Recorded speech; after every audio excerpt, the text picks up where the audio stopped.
Jeremias, capítulo 23, do versículo 1 ao 4. E nos diz assim a palavra do Senhor: ai dos pastores que destrói e dispersa as ovelhas do pasto. Diz o Senhor: portanto, assim diz o Senhor, Deus de Israel, acerca dos pastores que apacentam o meu povo. Vós dispersaste as ovelhas, as minhas ovelhas, e as expulsaste, e não as visitaste.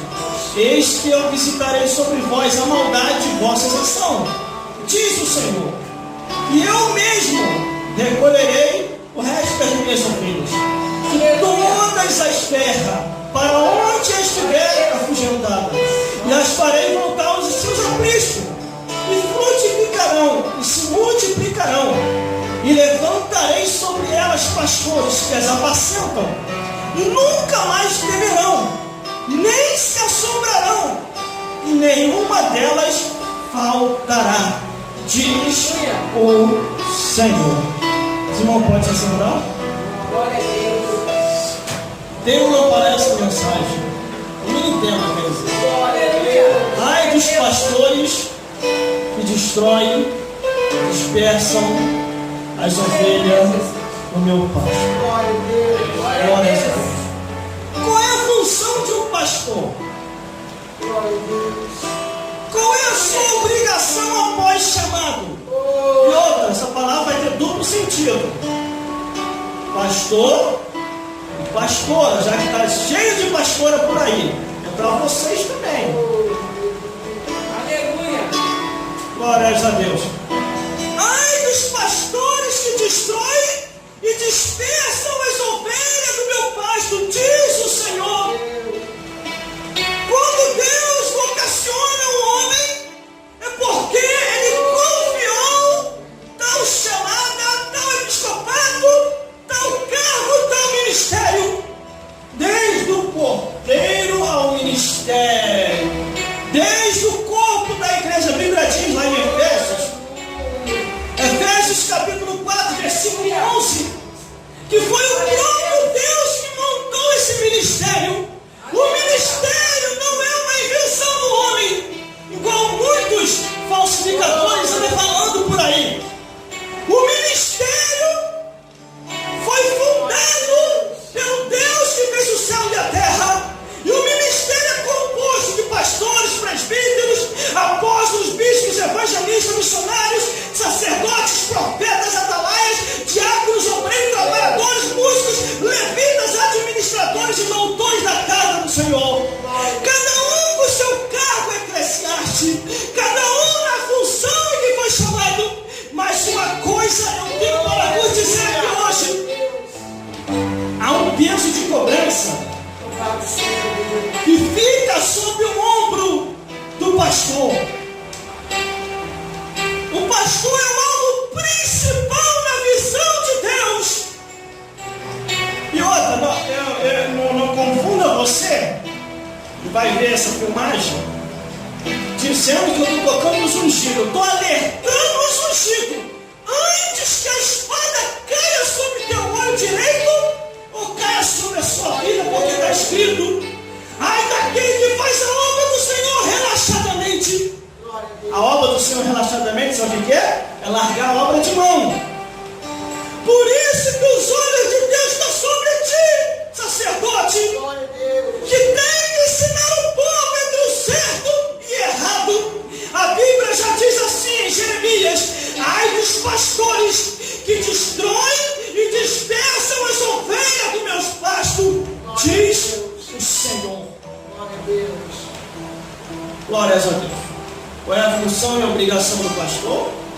Pregar o Evangelho, Aleluia, Jesus. anunciar as boas novas, Glória a Deus. ser o primeiro a chegar na igreja e o último a sair. Mas hoje tem acontecido ao contrário.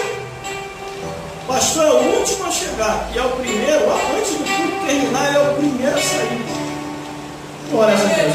E tudo isso Deus está vendo. Glórias a Deus. Aí vem o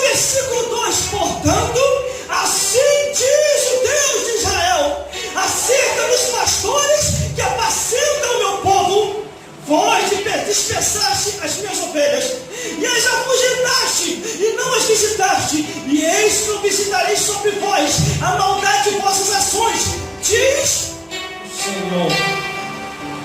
Glória a Deus. Você quer discernir Glória a qual é Deus. o pastor verdadeiro ou o pastor falso?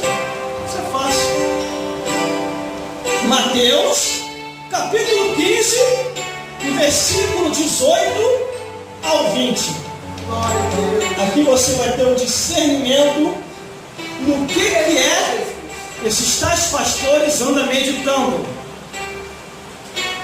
O mundo está no coração desses pastores. E segundo algumas pessoas falam, a pessoa só fala do que o coração está cheio. Isso aí é verdadeiramente verídico e é bíblico. Isso.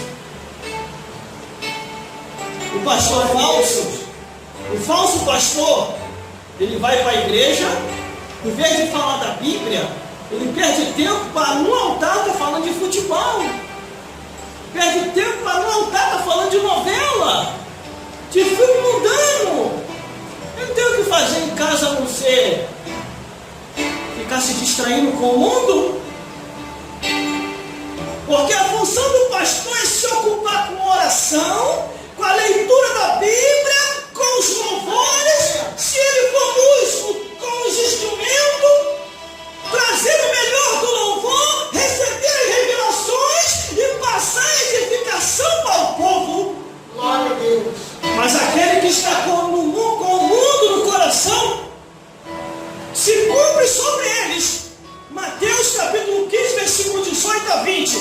Mas o que sai da boca procede do coração, e isso contamina o homem, porque do coração procede os maus pensamentos, a morte, os adultérios, a fornicação, a prostituição, o efeminismo, a imoralidade, a abominação, o incesto, a zoofilia, a feitiçaria, o homicídio, a avareza, a inveja, a blasfêmia, os furtos, os falsos testemunhos, as glutonarias, as bebedeiras e as heresias encobertas falsamente no meio da igreja.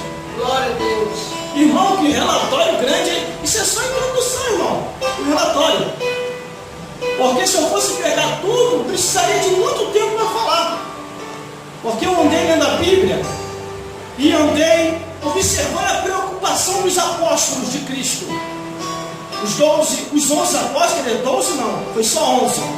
Porque o 12º, que era Judas Iscariote, só pensava em dinheiro, só pensava em vantagem. Estava ali com Jesus, mas o negócio dele era só vantagem. Ele não estava preocupado com as almas, não. Assim, tem um monte de Judas Iscariote no nosso meio. Ele não está preocupado com as almas, está preocupado só com o dinheiro. Mas a Bíblia diz que a pessoa só fala do que o coração está cheio. E Deus sonda a mente e o coração. Por isso que Deus está indignado com os pastores, porque não tem se ocupado com a obra, mas com as coisas do mundo. Glória a Deus. Glória a Deus. Não, irmão, tem que trabalhar, com certeza. Tem que trabalhar, porque a Bíblia diz: do suor do teu rosto tirarás o teu sustento. Mas a Bíblia não te autoriza a se mundanizar.